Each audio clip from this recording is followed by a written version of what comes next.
In the heat of the day, a frail man with a withered face trudges through the streets of Seshego Township, Limpopo, his wheelbarrow creaking as he searches for scraps of metal. Samuel Manyape, 71, doesn't allow his age or the elements to deter him from his daily hunt for discarded metal.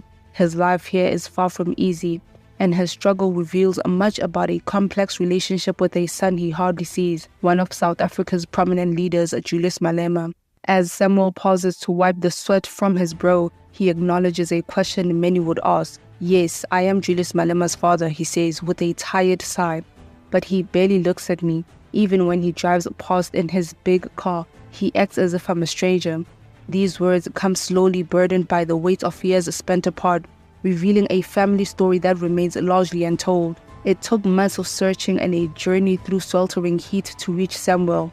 Our destination was Mohlankaning, a modest settlement on the outskirts of Seshego, where life is quiet and hard. Here his wife Rehaba told us that Samuel had left a while ago to gather scraps for the day. As we learned, Samuel's story is one shared by many in this township, where dozens collect scraps each day, a challenge to make ends meet. When we found him, Samuel was willing to share his hopes as well as his regrets.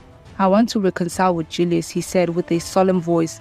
"He's my son, my blood, but he avoids me. All I want is to sit and talk to him just once. I know I hurt him when I left. I left him and his mother to work at a gold mine in Orkney. It wasn't easy for him, and I don't blame him for the anger he might feel." Samuel's words reveal the remorse of a man who, despite his past, hopes to reconnect with his son. The story of his absent father is something Malema has carried with him throughout his life. Growing up without Samuel's presence, Malema was raised by his mother under challenging conditions, learning early on how to survive through hardships. This experience shaped Malema's views and character, instilling in him a drive for justice and resilience. Over the years, he has faced personal struggles that have tested his strength, and his estranged relationship with his father is part of those challenges.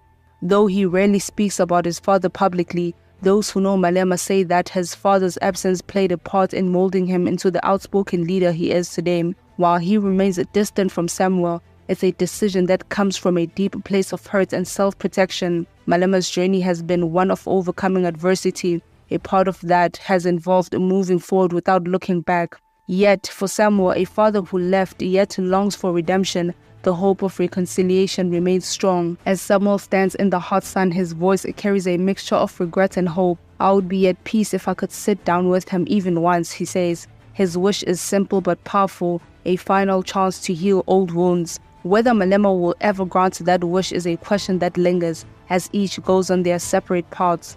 One a leader of influence and the other a father who waits quietly in the hopes of a reunion.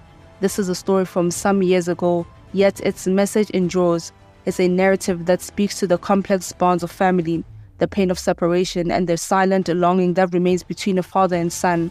Whether reconciliation will come or remain a distant hope is something only time can tell, as the weight of history continues to shape both their lives.